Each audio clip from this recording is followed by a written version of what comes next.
and start with Joe Burrow, who I think was the bigger story last night. I think he set a record, was it 37 or 61? There you go.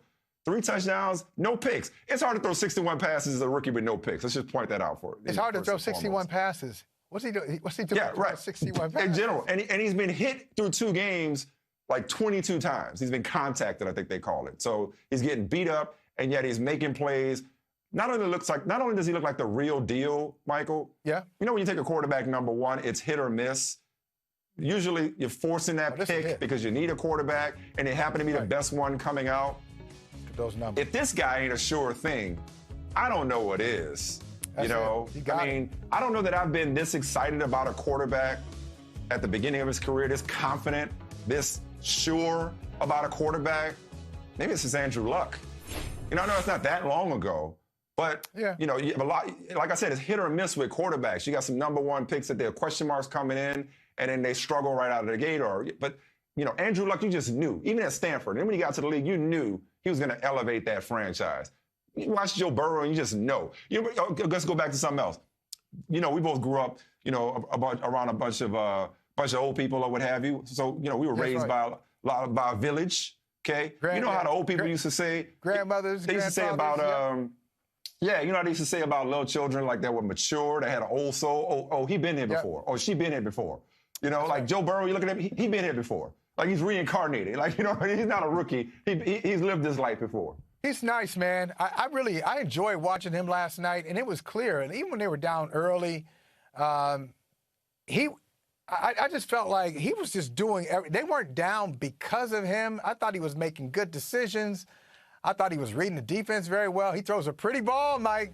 He throws a pretty ball. He looks good in the pocket. The only thing I'm concerned about, the only thing I'm a little concerned about with Joe Burrow. Now, yesterday we did franchise mode on the Cleveland Browns, right?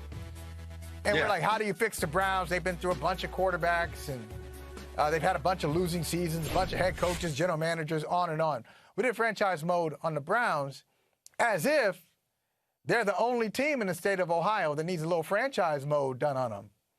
Now, because the Bengals made the playoffs, didn't win any playoff games, but made the playoffs under Marvin Lewis, they've gotten a pass because the Browns have been that much more ignorant. I say it on purpose. They've been more ignorant than Cincinnati. But this is a franchise. The Bengals have had some really good players. They've had good coaches, you know, historically. Paul Brown, Bill Walsh as an assistant. They don't spend any money.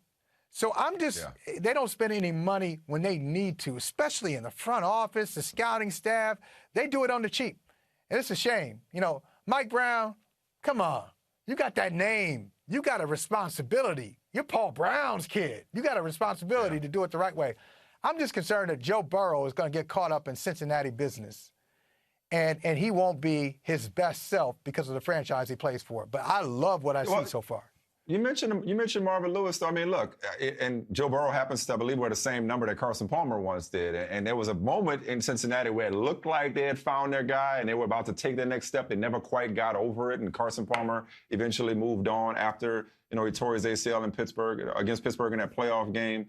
No, man, I think this could go well. If Zach Taylor is, in fact, the young up-and-coming coach they believed him to be, and they draft well, especially offensive linemen. If they fortify this offensive line, that's what I would do. If I were franchising the Bengals, I'd be looking at Penei Sewell. I'd be looking at trying to figure out, I don't know if they're going to be bad enough to get him at the top of the draft. They got the kid at Ohio State they can get. I'd be going straight offensive line with like my first 2 or 3 picks, you know, in the draft. I'd be figuring out how to protect that investment that is Joe Burrow moving forward. But you can't laugh at them anymore. Future, actually.